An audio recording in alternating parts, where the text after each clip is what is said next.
चीन की तरफ से रेयर अर्थ मिनरल्स के एक्सपोर्ट पर पाबंदियों के बाद भारतीय ऑटो कंपनियों के लिए मुश्किलें बढ़ने जा रही हैं। ऑटो प्रोडक्शन के लिए भारतीय कंपनियां काफ़ी हद तक चीन के रेयर अर्थ मिनरल्स पर निर्भर हैं, लेकिन चीन के प्रतिबंधों की वजह से भारतीय कंपनियों की तरफ से किए गए कई ऑर्डर चीन के बंदरगाहों पर रुके पड़े हैं। अगर चीन ने प्रतिबंधों में ढील नहीं दी तो भारत में ऑटो उत्पादन पर असर पड़ सकता है। इस बीच चीन से बातचीत के लिए भारतीय ऑटो इंडस्ट्री एक प्रतिनिधिमंडल चीन भेजने की योजना बना रही है। सर, चीन के नए प्रतिबंध आखिर में क्या कुछ रहेंगे और इसका भारत पर किस तरीके से आप असर देख रहे हैं?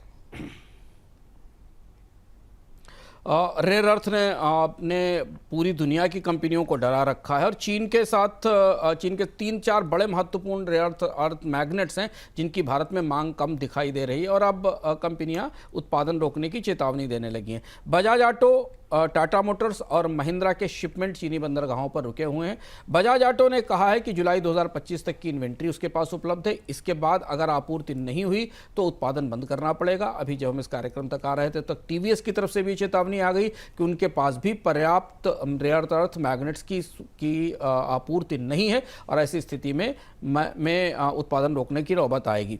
टर्बियम की कीमत करीब करीब 30% बढ़ी है। नियोडीनियम की कीमत करीब करीब $150 के किलो के आसपास आ गई, जो $100 के आसपास थी। फिलहाल भारत की जो टू व्हीलर कंपनियां हैं उन्हें सबसे ज़्यादा दबाव महसूस हो रहा है। दुनिया में अमेरिकी ऑटो मेकर्स के लिए असेंबली लाइन रुकने का डर है 2025 तक। वॉक्सवैगन और जनरल मोटर्स को भी दे रही है।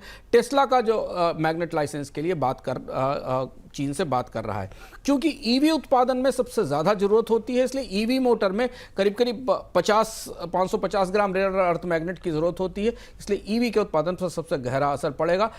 भारत में जो पारंपरिक कारें हैं उनमें पावर स्टीयरिंग, अल्टरनेटर और सेंसर जैसे हिस्सों में भी रेयर अर्थ की जरूरत पड़ती है इन पुर्जों में, तो यहाँ सप्लाई ना होने के कारण उत्पादन ठप होने का खतरा है। जी सर, लेकिन अगर पूरी दुनिया की बात करें भारत से इतर जो है तो उस पर क्या असर देख रहे हैं इसका? टेस्ला अलग से कोशिश में है कि चीन के साथ किसी तरह मैग्नेट की आपूर्ति को बढ़ाया जा सके।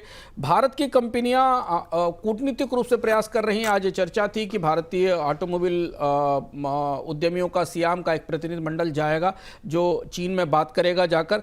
अमेरिका में चूंकि ट्रेड वार का एक नया दौर शुरू हो रहा है चीन और अमेरिका के बीच में, इसलिए स्थितियां बहुत सहज होने की संभावना नहीं है। चीन ने रेयर अर्थ को लेकर अपने रुख को और ज़्यादा आक्रामक कर लिया है।